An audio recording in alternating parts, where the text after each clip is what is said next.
नमस्कार साथियों, मैं आपका मनमोहन पुनः गाँव की यूट्यूब पाठशाला में स्वागत करता हूँ। आज एक महत्वपूर्ण हॉट टॉपिक के ऊपर हम चर्चा करेंगे। साथियों, इस समय मानसून सेशन चल रहा है पार्लियामेंट का। ऐसे में बहुत सारी चीज़ें सामने उभर कर आ रही हैं। एक बहुत ही महत्वपूर्ण विषय जो कि बहुत ही सेंसिटिव है, हमारे बीच में चर्चा का विषय बना हुआ है। साथियों, आप जानते हैं कि हमारा जो राज्यसभा है, वो हमारा उच्च सदन है और इसको हमारा बुजुर्गों का सदन भी कहा जाता है। साथियों, कल सदन की बात है कि राज्यसभा के सदन के मुखिया जगदीप धनखड़ और एक राज्यसभा के सदस्य माननीय बॉलीवुड एक्टर की वाइफ जया बच्चन जी के बीच एक ऐसी हॉट टॉक हुई जिसके बाद जो राष्ट्रपति उपराष्ट्रपति का जो पद है वो बहुत चर्चा में आया। साथियों, ऐसा आर्ग्यूमेंट हुआ पार्लियामेंट में, आप सबने सोशल मीडिया के माध्यम से देखा ही होगा। उसके बाद से एक जो चर्चा उभर कर सामने आई कि उपराष्ट्रपति के खिलाफ राज्यसभा में संकल्प प्रस्ताव लाया जाएगा। साथियों, उपराष्ट्रपति या सभापति को हटाना कोई मामूली या सरल प्रक्रिया नहीं है। उसके लिए कुछ एक संवैधानिक प्रक्रिया स्थापित की गई है, क्योंकि जो हमारा वाइस प्रेसिडेंट का पोस्ट है वो संवैधानिक पद होता है। भारतीय संविधान के अनुच्छेद 63 के अनुसार उपराष्ट्रपति की व्यवस्था की गई है। अनुच्छेद 64 में जो उपराष्ट्रपति होते हैं वही हमारे जो राज्यसभा होती है उसके एक्स ऑफिशियो मेंबर या पदेन सदस्य या चेयरमैन होते हैं, आर्टिकल 64 के अनुसार। अब जो बात उभर करके सामने आ रही है कि जो पूरा का पूरा इंडिया अलायंस कहें या विपक्ष कहें, वो इस समय उपराष्ट्रपति को हटाने की फिराक में है। कुछ सदस्यों ने तो संकल्प जो रेजोल्यूशन लाया जाता है उस पर साइन कर दिए, लेकिन दुर्भाग्य बात यह है कि ऐसा कुछ ही बार हुआ है कि राष्ट्रपति को हटाने या उपराष्ट्रपति को हटाने के लिए संकल्प प्रस्ताव लाए गए हैं, लेकिन अभी इस 21वीं सदी में पहली बार हो रहा है कि उस उपराष्ट्रपति को हटाने के लिए प्रस्ताव लाया जा रहा है। ऐसे में विपक्षी सदस्यों ने मुहिम शुरू की, संकल्प प्रस्ताव के लिए साइन करना प्रारंभ कर दिया। अब हम बात करते हैं कि उपराष्ट्रपति को हटाने की प्रक्रिया क्या रहती है।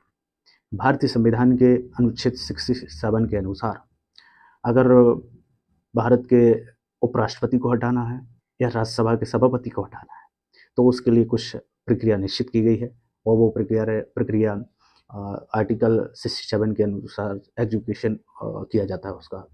साथियों, सबसे पहले अगर उपराष्ट्रपति को हटाना है या सभापति को हटाना है तो हमें राज्यसभा में ही संकल्प लाना पड़ता है। लोकसभा में संकल्प नहीं लाया जा सकता, केवल और केवल राज्यसभा में संकल्प लाया जा सकता है। संकल्प राज्यसभा में लाने से पूर्व उपराष्ट्रपति को 14 दिन पहले सदन द्वारा सूचना देना आवश्यक होता है। बहुत महत्वपूर्ण बिंदु है कि 14 दिन पूर्व संकल्प से उपराष्ट्रपति महोदय को सूचित करना आवश्यक होता है।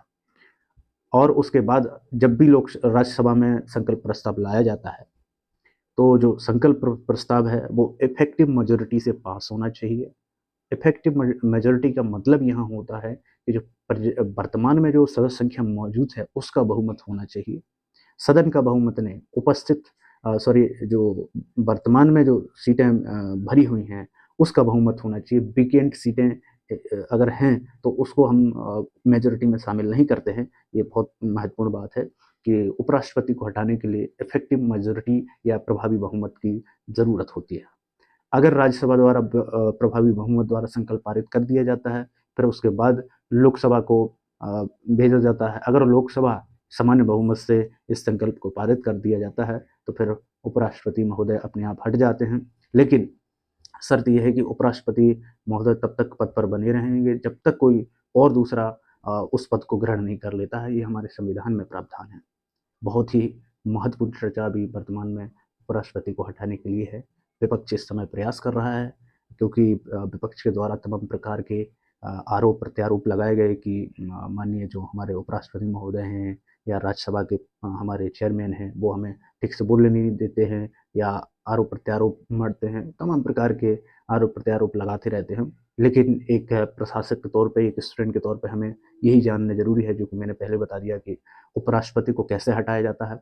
अनुच्छेद 67 ध्यान रखिएगा, और आप ये ध्यान रखिएगा कि प्रोसेस कैसे होती है। संकल्प प्रस्ताव कहाँ लाया जाता है, तो संकल्प प्रस्ताव केवल राज्यसभा में लाया जाता है, और वो भी इफेक्टिव मेजॉरिटी से पास होना चाहिए, और उसके बाद फिर लोकसभा को संकल्प प्रस्ताव भेजा जाता है। संकल्प प्रस्ताव अगर लोकसभा द्वारा पारित, समान बहुमत द्वारा पारित किया जाता है, तो उपराष्ट्रपति महोदय हट जाते हैं। साथ ही अगर वर्तमान की बात कहें, तो अभी विपक्ष के पास ऐसा कोई बहुमत दिखाई नहीं पड़ता, चाहे वो राज्यसभा में हो, चाहे लोकसभा में हो, कि उपराष्ट्रपति महोदय को वो हटा सकें। अ, अ, इस प्रकार के संवैधानिक विषय मैं आपके बीच में लेकर के आता रहूँगा।